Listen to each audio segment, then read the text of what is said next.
بسم اللہ الرحمن الرحیم۔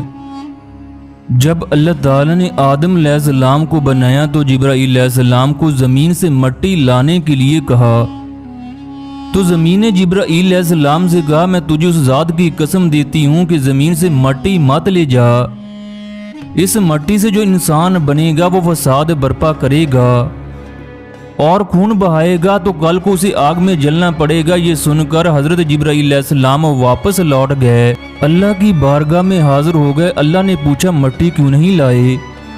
تو انہوں نے زمین کا جواب بیان کر دیا، اے اللہ، جب اس نے آپ کی عظمت کا واسطہ دیا تو میں نے اسے چھوڑ دیا۔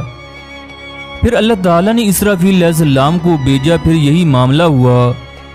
اس کے بعد میکائیل علیہ السلام کو بھیجا گیا تو ان کے ساتھ بھی یہی کچھ ہوا، حتیٰ کہ ملک الموت کو بھیجا گیا۔ جب زمین نے اسرائیل علیہ السلام کو یہی جواب دیا تو انہوں نے کہا، اے زمین، جس ذات نے مجھے تیرے پاس بھیجا ہے وہ تجھ سے زیادہ اطاعت اور فرما برداری کے لائق ہے، میں اس کے حکم کے سامنے تیری بات کیسے مان سکتا ہوں؟ پھر اسرائیل علیہ السلام نے زمین کے تھوڑے تھوڑے حصوں سے مٹی لی اور اللہ کی بارگاہ میں پہنچ گئے۔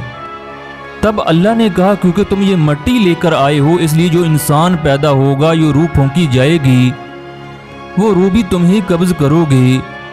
حضرت اسرائیل علیہ السلام نے کہا، اللہ، جب میں انسانوں کی روح قبض کروں گا وہ مجھ سے نفرت کرنے لگیں گے۔ اللہ نے فرمایا، تجھ سے کوئی بھی نفرت نہیں کرے گا۔ دوستو، اللہ تعالیٰ نے ہمیں کسی خاص مقصد کے لیے اشرف المخلوقات بنا کر بھیجا، لیکن ہم دنیا کی رونقوں اور مستیوں میں اس قدر کھو گئے، ہم نے اس دن کو بلا دیا جب اللہ تعالیٰ پورا بدلہ دیں گے۔ موت برحق ہے۔ موت کے وقت انسان پر دو کیفیت ہوتی ہیں، کچھ لوگوں کے جسم سے روح پھنس کر نکل رہی ہوتی ہے۔ اللہ تعالیٰ فرماتے ہیں، کاش تم دیکھ سکتے وہ منظر جب اللہ کے فرشتے نافرمانوں کی روح نکال رہی ہوتی ہیں تو ان کے منہ پر بھی مارتے ہیں اور ان کی کمر پر بھی مارتے ہیں۔ نکالو آج تم اپنی روحوں اور جانوں کو، آج تم بچ نہیں سکتے۔ جب ملک الموت زمین پر اترتا ہے تو اس کے ساتھ 4 فرشتے ہیں، وہ چاروں فرشتے گناہگار کی آ کر پٹائی شروع کر دیتے ہیں۔ ملک الموت کہتا ہے، تیار ہو جاؤ دوزخ کے لیے، کھولتے پانی کے لیے، کانٹے دار جھاڑیوں کے لیے، بے شمار عذاب کی شکلوں کے لیے۔ جب اس کی روح کو کھینچتے ہیں تو یہ رگ رگ سے نکلتی ہے، سکرات کا درد پوری دنیا کے دردوں پر حاوی ہے۔ فرشتے اس کی روح کو لے کر آسمان پر پہنچتے ہیں، اندر سے فرشتے پوچھتے ہیں، کون ہے؟ تو فرشتے کہتے ہیں، یہ فلاں فلاں کا بیٹا ہے۔ تو آگے سے جواب ملتا ہے، یہ تو وہی اللہ کا نافرمان ہے جو فلاں جسم میں تھا، یہ وہ بدبخت روح ہے جو فلاں بدبخت جسم میں تھی، اس کے لیے ہم آسمان کے دروازے نہیں کھول سکتے، اسے واپس کر دیا جائے۔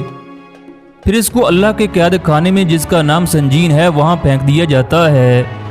دوستو، جب کسی نیک آدمی کا آخری وقت آتا ہے تو اللہ تعالیٰ فرماتے ہیں، اس کے لیے جب فرشتے آتے ہیں تو اسے خوشخبری دیتے ہیں، اسے آ کر تسلی دیتے ہیں، آپ غم نہ کریں، پیچھے والے بھی آپ کو مل جائیں گے، آپ خوف نہ کریں، آگے ساری منزلیں آپ کے لیے آسان ہے، آپ کے لیے جنت بھی تیار ہے، آج آپ کا رب بھی آپ پر مہربان ہے۔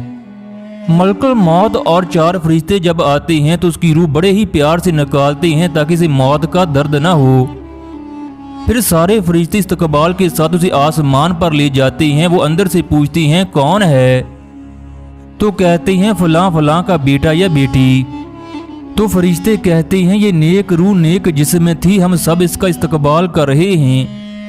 آسمان کے دروازے کھلتے ہیں، یہ پہلے دوسرے آسمان سے ہوتا ہوا اللہ کے عرش تک پہنچ جاتا ہے، وہاں جا کر اللہ کو سجدہ کرتا ہے۔ پھر اللہ تعالیٰ کہتے ہیں، ہم آج آپ سے بہت خوش ہیں۔ خواتین و حضرات، اس ویڈیو میں آپ دیکھ سکتے ہو، ایک نوجوان کو کوئی چیز دکھائی دیتی ہے، وہ اسے اپنے سے دور کرنے کی کوشش کرتا ہے، مگر وہ چیز اس سے دور نہیں ہٹتی، وہ اس چیز کو دور کرتے کرتے گر جاتا ہے۔ یہ کیا چیز ہے اس کے بارے میں کچھ نہیں پتا، مگر دوستو، جب انسان کی موت کا وقت قریب ہوتا ہے تو انسانوں کو اللہ کے فرشتے دکھائی دیتے ہیں۔